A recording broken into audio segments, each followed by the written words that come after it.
मेरे सभी प्यारे साथियों को मेरा प्यार भरा नमस्कार। और आज की वीडियो में हम लोग डिस्कस करेंगे जॉन गाल्सवर्दी से रिलेटेड कुछ इंपॉर्टेंट फैक्ट, और ये सभी एग्जाम पॉइंट्स हैं जो कि टीजीटी के एग्जाम में कहीं ना कहीं हमारे लिए बेनिफिट करेंगे। तो चलो शुरुआत करते हैं। सबसे पहले गाल्सवर्दी के कुछ भी इंपॉर्टेंट वन लाइनर क्वेश्चंस। सबसे पहला हमारा वन लाइनर क्वेश्चन है, जरा ध्यान से देखिएगा। सबसे पहला वन लाइनर हमारा क्वेश्चन है, उसको जरा ध्यान से देखो। कहा गया है कि जॉन गाल्सवर्दी का विच प्ले, कौन सा प्ले, जॉन गाल्सवर्दी का कौन सा प्ले जो है वो हैज द थीम, ऐसा कौन सा प्ले जॉन गाल्सवर्दी का है जिसकी ये थीम हो। और कौन सी theme? The problem of unjust unfair, यानी कि जिसमें अन्याय की समस्या दिखाई गई हो, unfair partial treatment, okay, meted out to the poor by the law governing the society. मतलब ये हुआ दोस्तों कि गाल्सवर्दी के किस नाटक का विषय समाज को नियंत्रित करने वाले कानून द्वारा गरीबों के साथ अन्याय, अनुचित या आंशिक व्यवहार की समस्या है। कौन कौन से नियंत्रित करने वाले कानून द्वारा गरीबों के साथ अन्याय, अनुचित और आंशिक व्यवहार की समस्या है। तो आपको गाल्सवर्दी का उस प्ले का नाम बताना है। विच प्ले, वो कौन सा प्ले है जिसकी इस तरीके की थीम है। दूसरा, इसमें यह भी बताया गया है इट क्लियरली शोज, जिससे यह पता चलता है डेट की देयर आर टू लॉज, वहां पर दो तरीके के कानून है। One is meant for rich, एक धनी लोगों के लिए, and the another for the poor, और दूसरा गरीब लोगों के लिए। एक कहानी किसकी है? इससे स्पष्ट रूप से दिखता है कि दो कानून है, एक अमीरों के लिए और दूसरा गरीबों के लिए है। तो ये सारी चर्चा किस में होती है? सिल्वर बॉक्स में होती है दोस्तों। और सिल्वर बॉक्स इनका पहला प्ले है जो कि 1906 में आया। कब आया था? 1906 में सिल्वर बॉक्स, ध्यान बनाए रखना। तो कौन सा प्ले गाल्सवर्दी का जिसकी थीम इस तरीके की है, जहां पर दो कानून हैं, दो लॉ हैं, एक गरीबों के लिए दूसरा अमीरों के लिए। तो ये सब सिल्वर बॉक्स की थीम है। स्ट्राइफ, स्ट्राइफ का मतलब भी क्या होता है मेरे दोस्तों? संघर्ष होता है। क्या होता है? संघर्ष, ठीक है। डील्स करता है विद द कॉन्फ्लिक्ट, विरोध दिखाया जाता है बिटवीन, बीच में, द कैपिटलिस्ट। अगर हम कैपिटलिस्ट की बात करें तो कैपिटलिस्ट किसको कहते हैं? पूंजीपति नहीं होते, उनके लिए कैपिटलिस्ट कहा जाता है दोस्तों। तो capitalist and the labourers, labourer का मतलब होता है मजदूर। जॉन गाल्सवर्दी का ऐसा कौन सा प्ले है जिसमें पूंजीवादी और मजदूरों के बीच संघर्ष दिखाया जाता है? तो ऐसा प्ले इनका कौन सा है? स्ट्राइफ है दोस्तों। कौन सा है? स्ट्राइफ, ध्यान बनाए रखना, स्ट्राइफ। और ये स्ट्राइफ इनका कब आया था? 1909 में, 1909 में, ध्यान बनाए रखना। अगला देखो, Jack Barthwick appears in, Jack Barthwick नाम का कैरेक्टर किसमें अपीयर होता है? तो ये सिल्वर बॉक्स में आता है। किसमें? सिल्वर बॉक्स में। Poor Jones appears in, poor Jones नाम का कैरेक्टर भी किसमें आता है? सिल्वर बॉक्स में आता है, ठीक है। इन स्ट्राइप, अगर हम स्ट्राइप की बात करें जो कि 1909 में आया है, द स्ट्राइक, वहां पर हड़ताल होती है, टेक प्लेस। और वो हड़ताल किस जगह पर होती है? तो जो कंपनी का नाम होता है टिनार्था टिन प्लेट वर्क्स, टिनार्था टिन प्लेट वर्क्स, इस कंपनी में जो है मजदूरों के द्वारा हड़ताल की जाती है, स्ट्राइक की जाती है। तो ध्यान बनाए रखना कि स्ट्राइक में हड़ताल होती है कहां? टेनार्था टिन प्लेट वर्क्स नामक कंपनी में, एक कंपनी का नाम है। हु इज द लीडर, अब हु मींस कौन, इज द लीडर, लीडर दिखाया जाता है ऑफ द लेबरर, यानी कि जो मजदूर वर्ग होता है, मजदूरों का नेता कौन दिखाया जाता है स्ट्राइफ नामक प्ले में, ठीक है। तो वो कौन दिखाया जाता है? डेविड रॉबर्ट्स दिखाए जाते हैं। कौन दिखाए जाते हैं दोस्तों? David Roberts. अगला देखिए, नेक्स्ट अगर हम बात करते हैं, इन दिस प्ले, इस प्ले में देयर इज कॉन्फ्लिक्ट, विरोध दिखाया जाता, conflict between the old established aristocracy, जो ओल्ड एस्टैब्लिश पुराने स्थापित एरिस्टोक्रेसी थे, okay, and the loud, okay, uncultured new rich manufacturing class of London society. तो इसमें क्या दिखाया गया? दो चीजें दिखाई गई इस प्ले में।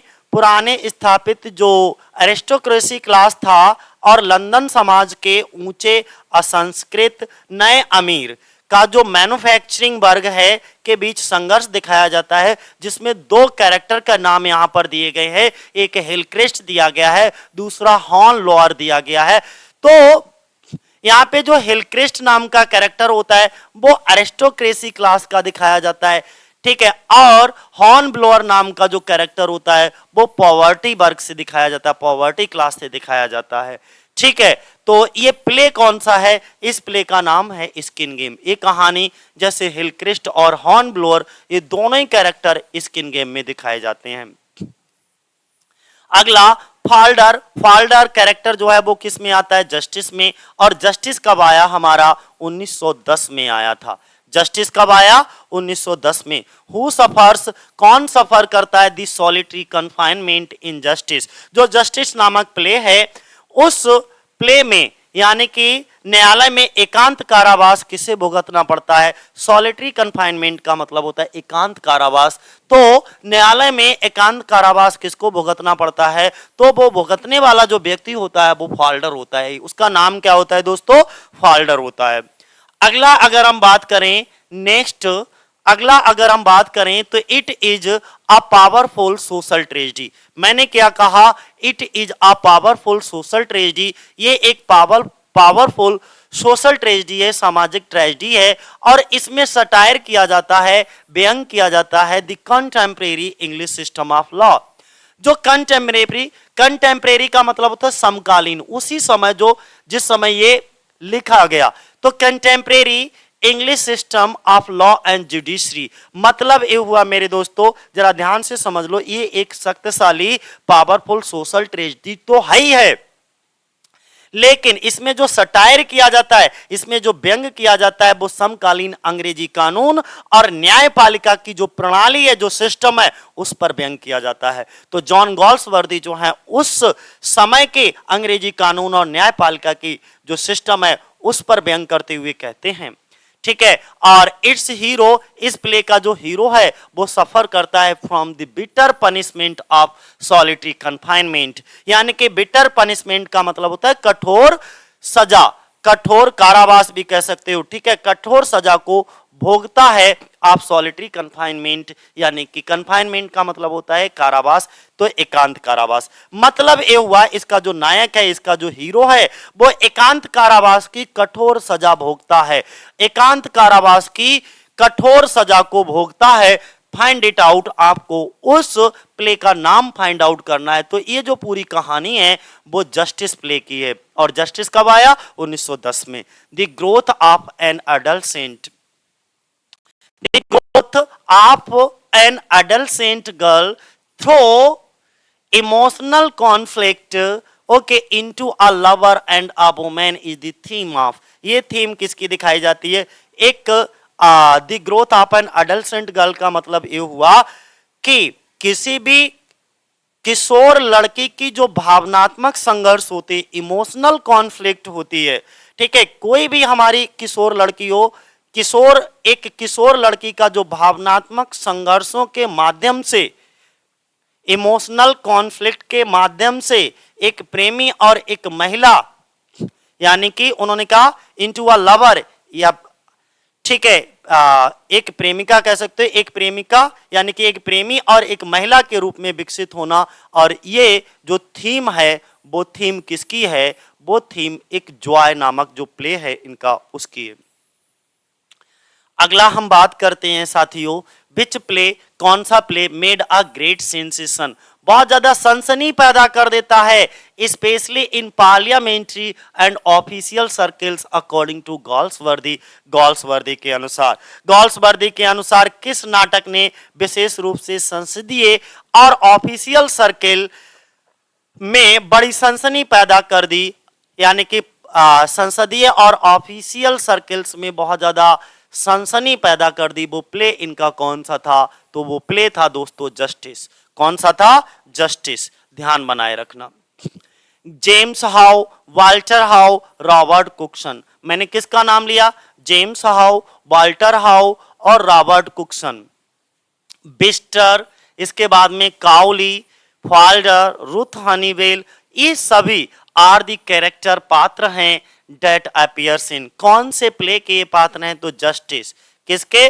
जस्टिस, जो कि 1910 में आया है। अगला हम बात करेंगे नेक्स्ट क्या है हमारे पास? एक है he is 23 years old weak wild young man, यानी कि यहां पर जो बात किया गया, ही जो है यहां पर बोला जा रहा है वो किसके लिए बोला जा रहा है? मैं अभी बता दूं, यहां पर ही जो है ना वो फॉल्डर है। कौन है? फॉल्डर है, ठीक है। ही इज 23 ईयर्स ओल्ड, इसका मतलब फॉल्डर 23 साल का कमजोर, ओल्ड वीक का मतलब कमजोर, सॉरी 3 ईयर्स ओल्ड, बीक का मतलब कमजोर, वाइल्ड इरादों वाला यंग मैन है। फिर से मैं रिपीट करता हूं कि जो फॉल्डर नाम का कैरेक्टर है जस्टिस में, वो 23 साल का कमजोर इरादों वाला, घबराया हुआ, ऑफ नर्वस टेम्परामेंट, घबराया हुआ एक क्या है? नवयुवक है। उसे किससे प्यार हो जाता है? He falls in love with Ruth Honeywill. जो रुथ हनीवेल होती है ये मैरिड होती है पहले से ही, लेकिन इनको फिर भी इससे प्यार हो जाता है।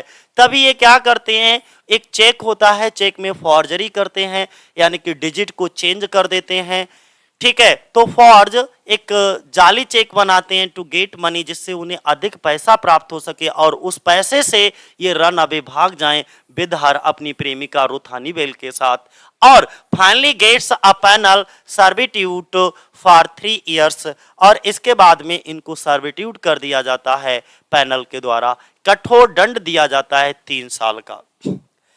मतलब ये हुआ उसे रुथ से प्यार हो जाता है, उसके साथ भागने के लिए, पैसा पाने के लिए जाली चेक बनाता है और अंततः उसे 3 साल के लिए दंडात्मक कारावास मिलती है। ये एक पूरी कहानी, हुज डिस्क्रिप्शन इज दिस, ये किसके बारे में पूरा डिस्क्रिप्शन है, वर्णन है? तो फॉल्डर के बारे में दोस्तों। No one will touch him now, कोई भी अब उसे छू नहीं पाएगा। No will touch him now, कोई भी अब उसे छू नहीं पाएगा। नेवर अगेन, और कभी नहीं छू पाएगा। He is safe with gentle Jesus, क्योंकि वो अब जेंटल जेसेस की गोद में क्या है? सेफ है, सुरक्षित है। तो मेरे बच्चे ये किसके बारे में बात कही जा रही है? कुक्सन ने कही है अबाउट फॉल्डर। ये वहां पर की कहानी है जब फॉल्डर को पकड़ने के लिए पुलिस पहुंचती है, ठीक है, तो वो कूद करके आत्महत्या कर लेता है, और जब आत्महत्या कर लेता है, मर जाता है, जेसस के पास मर करके पहुंच जाता है, तब ये स्टेटमेंट कहा जाता है। कुक्सन ने कहा था फॉल्डर से, ठीक है, कि अब उसे कोई नहीं छुएगा, फिर कभी नहीं छू पाएगा, क्योंकि वह कोमल ईश के साथ सुरक्षित है। तो फॉल्डर के बारे में कहता है कौन? कुक्सन। अगला, a man does not succumbed like that in a moment if he is clean mind habits। देखो कितनी प्यारी बात कह दी, ये अपने दिल में और दिमाग में दोनों में उतार लेना।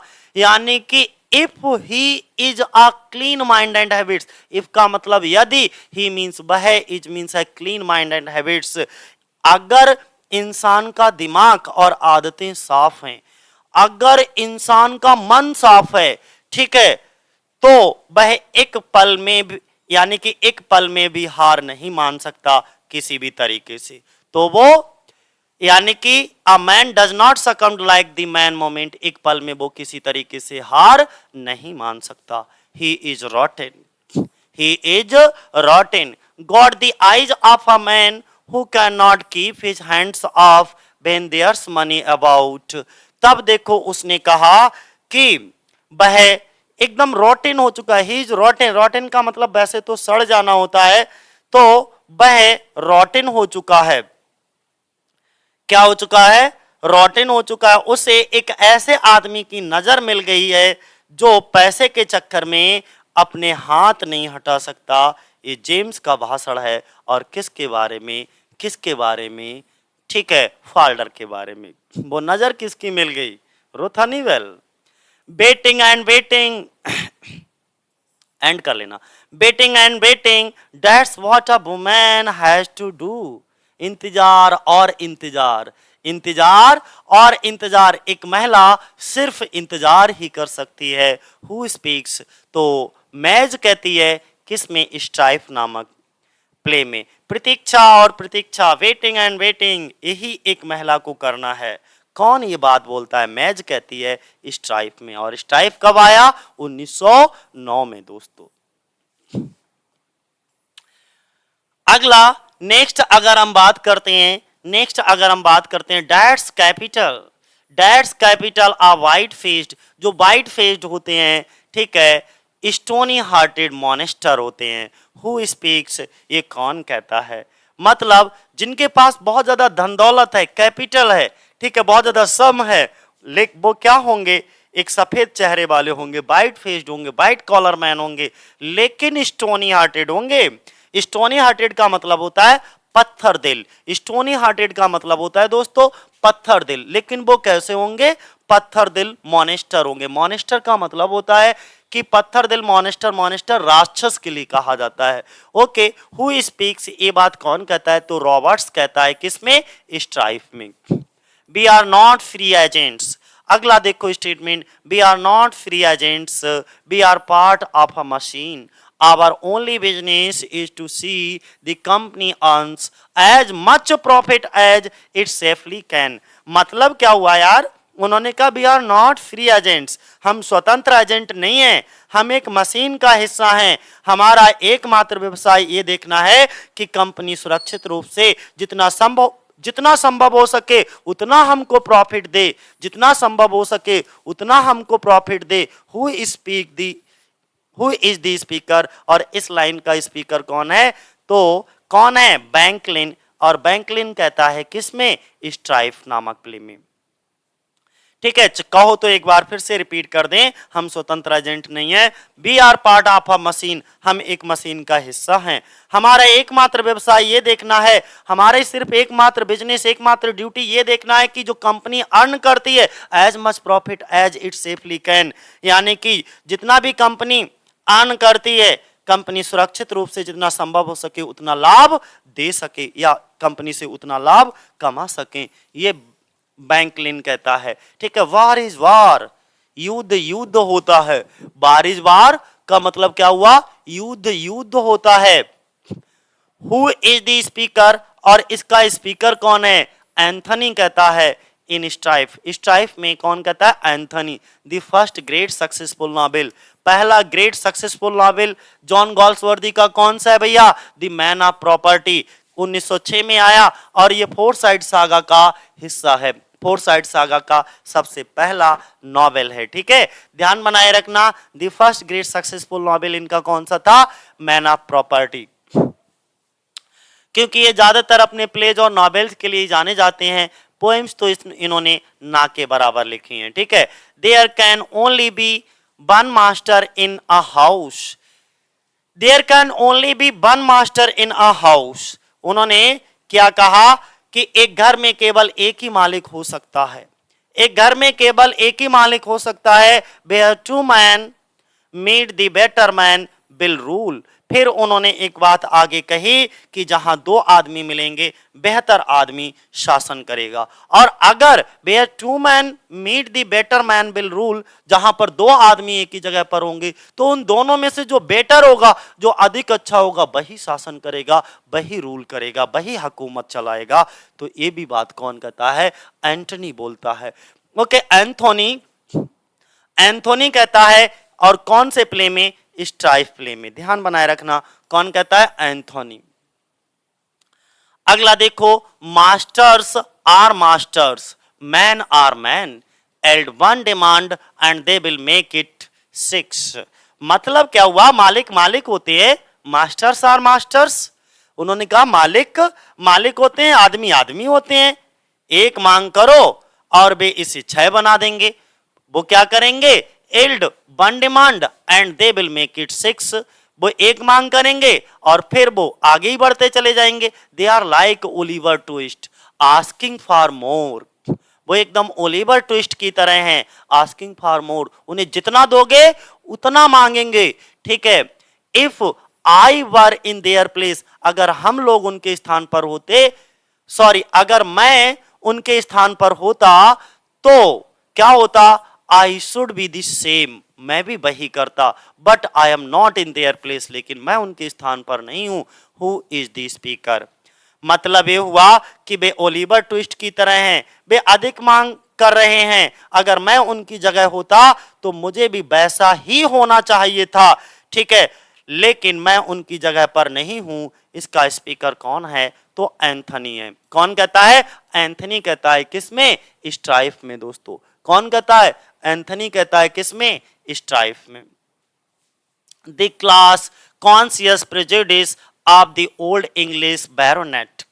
Okay, family against the marriage between the eldest son of the family and the serving maid is the theme. ये थीम किसकी है? पहले एक क्वेश्चन समझ लो भाई। परिवार में सबसे बड़े बेटे और सेवा करने वाली नौकरानी के बीच, यानी कि the class conscious prejudice of an old English baronet family against the marriage between the eldest son of the family and the serving maid is the theme of. परिवार में सबसे बड़े बेटे और सेवा करने वाली नौकरानी के बीच शादी के खिलाफ एक पुराने अंग्रेजी बैरोनेट परिवार का वर्ग सचेत पूर्वाग्रह से विकसित होता है। कॉन्शियस प्रेजुडिस से वो ग्रसित होता है। और ये जो थीम है वो किसकी है? द एल्डेस्ट सन की है। ये थीम ऐसी किसकी दिखाई जाएगी? Eldest son. एक और यहां पर है, the heroes of mister Galsworthy's drama are the unseen fates of modern existence against which we poor mortals can but pitifully cry out in a moment of desperation and horror. मतलब ये हुआ mister Galsworthy के नाटक के जो hero होते हैं वो आधुनिक अस्तित्व के अनदेखे भाग्य हैं, जिनके खिलाफ हम बेचारे इंसान निराशा और भय के क्षण में दयनीय रूप से चिल्ला सकते हैं। और दयनीय रूप से चिल्ला ही सकते हैं और क्या कर सकते हैं, ठीक है, चाहे वो भय से चिल्लाए, डर से चिल्लाए। ये कमेंट कौन सी क्या है? ये कमेंट किसका है? तो अलार्डिस निकोल का है। किसका है? अलार्डिस निकोल का। ध्यान बनाए रखना ये नाम अलार्डिस निकोल।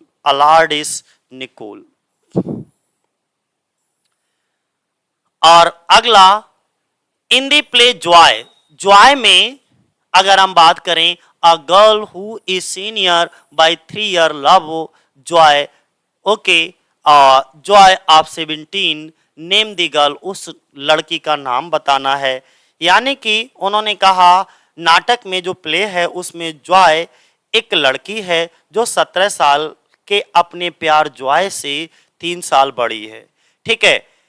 लड़की का नाम बताना है, यानी कि जॉय ऑफ 17 जो जॉय है उससे 3 साल बड़ी है, सीनियर है, ठीक है, एक लड़की। और वो लड़की 3 साल जो सीनियर है उसका नाम क्या है? Dick Martin. क्या नाम है? डिक मार्टिन, ठीक है। तो आज के लिए दोस्तों इतना ही, बाकी हम अगली वीडियो में डिस्कस कर लेंगे, नहीं तो वीडियो बहुत ज्यादा लंबा हो जाएगा। आज के लिए इतना ही। जय हिंद, जय भारत साथियों।